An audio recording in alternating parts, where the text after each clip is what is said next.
যি দুষ্কৃতিকাৰী কৰিছে ৰাতিৰ আন্ধাৰত কৰিছে কিন্তু দিনৰ পোহৰত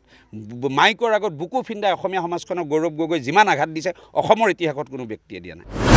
কোনোবা এনেকুৱা হিন্দু মানুহ আছে নেকি যে গৰু কাটি গৰুৰ মাথাটো যদি হিন্দু মানুহে পেলাবলৈ হয় গৰুৰ মাথাটোতো কাটিব লাগিব নহয় কোনোবা হিন্দু মানুহে গৰুৰ মাথা কাটিব পাৰে নেকি তেওঁ প্ৰভোগ কৰিছে তেওঁ প্ৰটেকশ্যন দিছে তেওঁৰ ষ্টেণ্ডটো কি হ'ব লাগে যে দুষ্কৃতিকাৰীক ধৰিব লাগে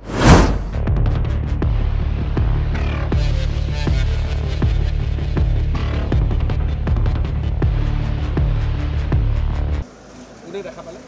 এই ফটো ল'ৰাটো দেখা পালে মানে সি কেনেকৈ দেখা পালে সি 7টা বজাত ওলাই আহিছিলে ঘৰৰ পৰা সি আহি কি দেখা পালে মোনা এটা মাথা পৰি আছে আৰু মোনা এটা দেখিলে তাৰপিছত মোনাটো কি আছে বুলি কয় ই আধা মোনা সিহঁতৰ ঘৰলৈ গ'ল বোলে বাই আহোঁ বোলে মোনা এটা দেখিলোঁ কি কৰি আছে মানুহজনী সিহঁতে আহি চাই গুৰ মাৰি দিলে তেতিয়া মই ওলাই পৰিছোঁ খুব দুৰ্ভাগ্যজনক ঘটনা আমি এনেকুৱা ঘটনা কাম্য নকৰোঁ কিন্তু গোটেই ঘটনাখিনি এতিয়া মই গাঁৱৰ ৰাইজৰ লগত যিটো কথা পাতি গম পালোঁ খুব ছিষ্টেমেটিকেলি কৰা হৈছে ওচৰতে এখন সত্ৰ আছিলে সত্ৰখনকো এটেক কৰি পিনে আজি 20 বছৰমান আগতে তাত এতিয়া অস্তিত্ব নাইকিয়া হ'ল আৰু এইটোৱে প্ৰথম ঘটনা নহয় ইয়াতে তেখেতসকলে কৈছে যে এই অঞ্চলৰ মানুহখিনি একদম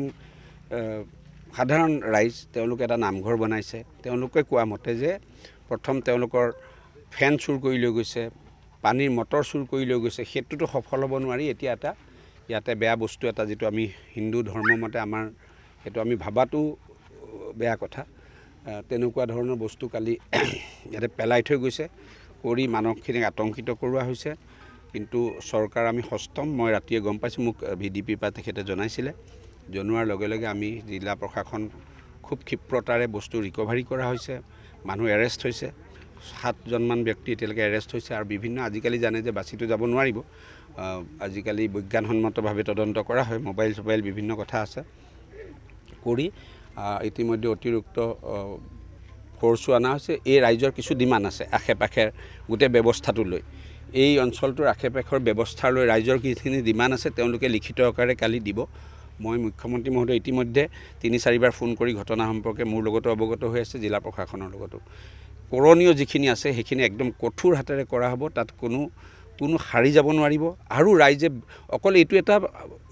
ঘটনাৰ এটা অংশহে আৰু বিভিন্ন ঘটনা আছে মই গম পাইছোঁ সেই ঘটনাবিলাকক কঠোৰ হাতেৰে দমন কৰা হ'ব আৰু ইয়াৰ ফলাফল ৰাইজক সুফলাফল দিয়া হ'ব এতিয়া বিভিন্ন প্ৰান্তত দেখা গৈছে সত্ৰসমূহ মুক্ত কৰা হৈছে বেদখলৰ পৰা আৰু ইয়াতো দেখা গৈছে যে ইয়াত চৰকাৰী মাটি আছিলে যিখিনি এতিয়া ৰাইজেও কৈছে গেজিঙৰ মাটি তাত এতিয়া এনেকুৱা একাংশ লোক বহিলে যাৰ পৰিচয় তেওঁলোকে নাজানে মই ক'লোঁ যে একদম কঠোৰ হাতেৰে কৰা হ'ব একেবাৰে কঠোৰ হাতেৰে কৰা হ'ব ইয়াত কোনো দ্বিধা নাই চৰকাৰৰ আপোনালোকে জানে যে আমাৰ চৰকাৰখনে খিলঞ্জীয়াৰ স্বাৰ্থ ৰক্ষাৰ ক্ষেত্ৰত কেতিয়াও পিছ হুহুকি নাযায় তাৰ কাৰণে কঠোৰ হাতেৰে দমন কৰা হ'ব গোটেইখিনি এতিয়া আমি ছাৰ্ভে কৰি জিলা প্ৰশাসনে হওক আৰু আমি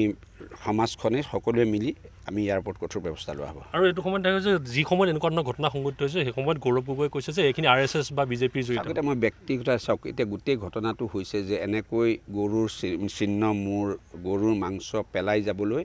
হ'লে সি হয় পাকিস্তানী মানুহ হ'ব লাগিব নহ'লে পাকিস্তানী মানসিকতাৰ মানুহ হ'ব লাগিব এতিয়া তেওঁ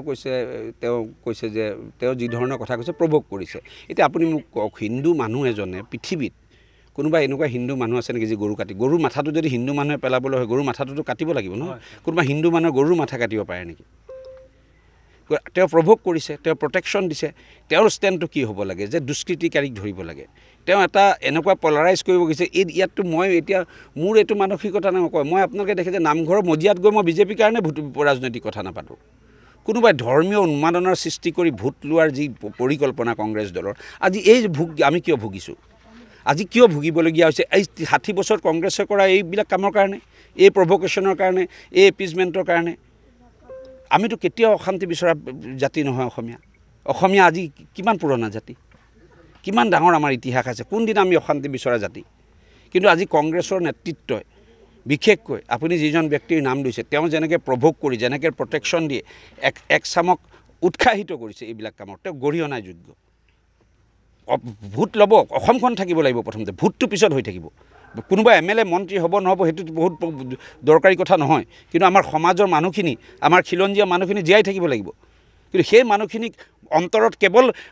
যিমানখিনি কাম যি অপৰাধী এই কামটো কৰি পিনে কৰিছে তাক প্ৰটেকশ্যন দি হিন্দু মানুহে গৰু পেলাবলৈ তাতকৈ বেছি গৌৰৱ গগৈ ডাঙৰীয়া সমাজখনক অপকাৰ কৰিছে বেছি আঘাত দিছে অসমীয়া মানুহৰ আমাৰ অসমীয়া সমাজখনক বেছি আঘাত দিছে